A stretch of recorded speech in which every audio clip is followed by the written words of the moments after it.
Well, one of the dishes we do in the cookery school is a cheesecake. I'm going to show you how to do it, and it was inspired by the time that I went to New York and went to this great cheesecake shop. It was underneath the Rockefeller Centre. Before I do that, I just like to do a little plug, because once a week I write a food blog, and there's all sorts of interesting things, recipes, restaurants I've been to. It's all food related, and it's on the website at undergroundcookeryschool.com, so do have a look at that. And after the cheesecake recipe, we'll do the prize draw for the competition.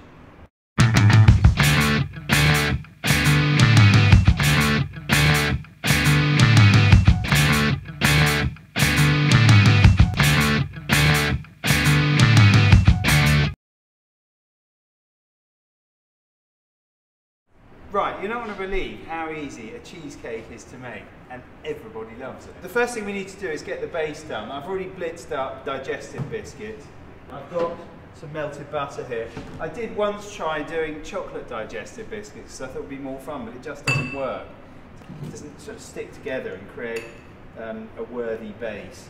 So I'm just going to mix the butter and the biscuit crumbs. Now what I've done is I've already buttered and floured the tin. Right, so that goes in there, and then what we're going to do is just smooth the breadcrumb base into the springform tin. It's got a little buckle there. You bake it, you let it rest for about 5 or 6 minutes so it contracts, and then just run a knife round and then open it up, and the cheesecake comes out nice and easily. Well, we've done the base, so we now need to just make the filling. I've got 5 whole eggs, and they're going to go into here. Added to that will be most of the sugar. I'll tell you why in a minute. We're going to put all of the cream cheese, full fat.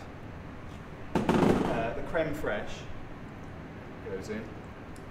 Put about 500 creme fraiche and about 750 cream cheese, 200 grams of sugar. I've got lemon juice I'm going to put most of, and 50 grams of corn flour. So that all goes in, and I'm just going to give that a good old mix with the electric hand mixer. Here we go. In we go.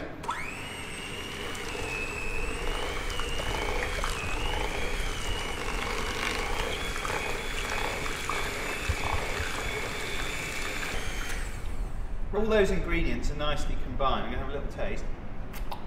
Don't ever be a slave to a recipe. Have a taste and see what you think. The recipe that I gave you had quite a lot of sugar in it, and I've just tasted it, and actually I wouldn't put it in. Could do with the rest of the lemon juice though. So I'm just going to give that a quick whiz.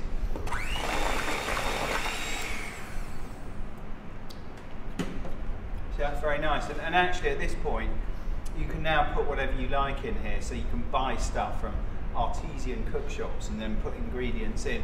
This is going to be, you know, just a plain cheesecake, so I'm not going to put anything else in there. But now would be the time to add strawberries, and if you are putting fruit in, it's always a good idea to flour them so they don't sink to the bottom. Right, I'm going to pour this mixture into here, and then we're going to whack it in the oven. Job done. I normally reckon on about 150 degrees at 300 Fahrenheit. The wobble test is always a good one. Just give it a shake, and if it looks like it isn't cooked, then it isn't.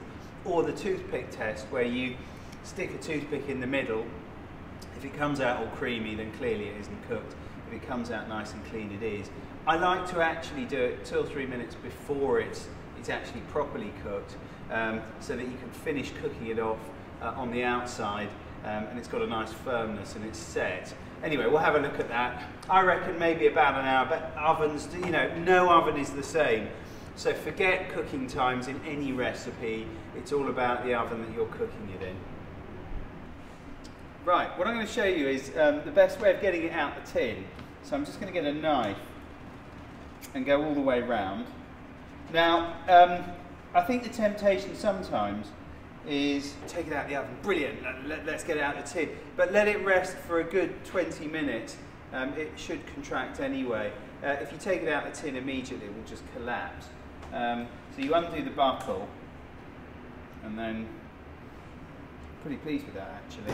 If you don't get this level of yellow when you do it at home, it may have something to do with the eggs, but these are very, very free range and very organic. But here's my little tip on how to cut up any pastry. If you go halfway like that to begin with, and then after having done that, you cut it into quarters. You can then do the final third just by sort of eye, and that way the person sitting next to you doesn't get a bigger piece than than you, and then they think, well, what's he trying to say to me?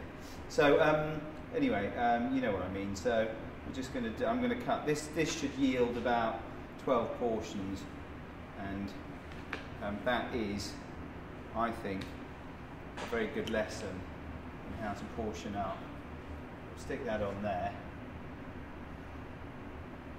and there you have the most fantastic baked cheesecake. Well, hopefully you'll all be making cheesecake now. Anyone that leaves a nice review on either Google or Facebook gets entered into this little thing here to see if they're going to win a free pasta machine. So thanks for doing that, and the winner is... Oh, Gary Patrick. Thanks, Gary.